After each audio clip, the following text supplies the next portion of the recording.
Hello. So I'd like to share a story that happened when I was on a high adventure in the Young Men's program. So we were boating on this river, and it was really cool, really fun. We had about 15, 16 boys, and one time we stopped on this sandbank for lunch, and I went and I dug a hole. And I dug the hole till it was about 2 feet deep and like 3 feet wide. And one of my friends came over.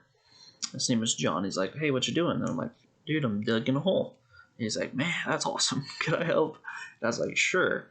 And so we dug the hole together. We got it about 3 feet deep, 4 feet wide, and I was like, "Man, this is awesome." And I was really proud of my hole because it was a very big hole, and it was something to do to pass the time. And John was helping me. And then a bunch of other boys came over, and they were like, "Man, that's cool. We want to help too." And I was like, "Okay, sure." But the hole got much bigger because many hands make light work.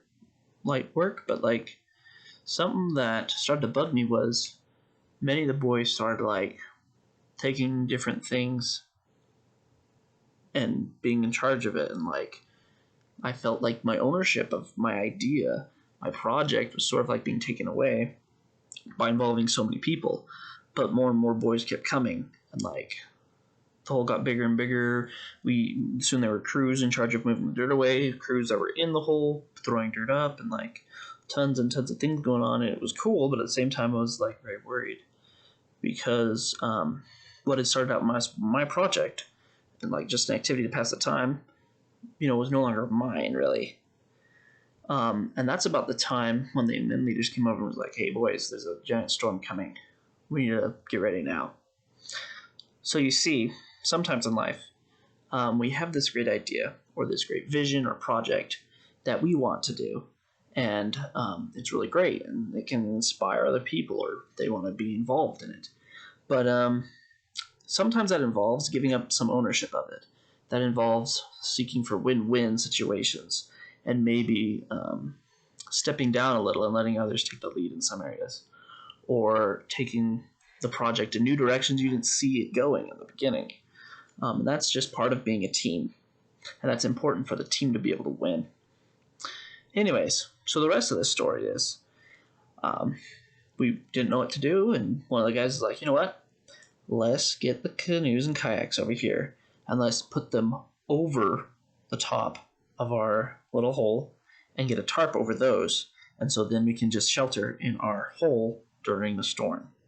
So we went, teams grabbed the canoes and kayaks, we flipped them over, put them over our hole, got tarps and rocks to hold it down so we wouldn't have water dripping on us.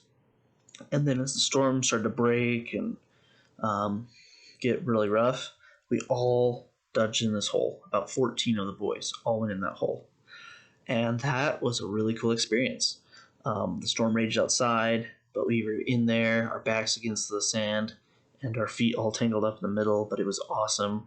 We sang songs, told stories and jokes. It was just awesome. And then we came out, and the storm had wrecked the forest, and there was trees down, limbs broken and everything. The leaders and one or two of the boys who didn't join in the whole project were okay. Everyone was okay, but it was really cool that something I started, an idea I had, took on different aspects that I couldn't have imagined because I was able to let other people get involved and take lead and take it in new directions. And it was just a really cool experience for me. Anyways, that's the story I want to share with you guys.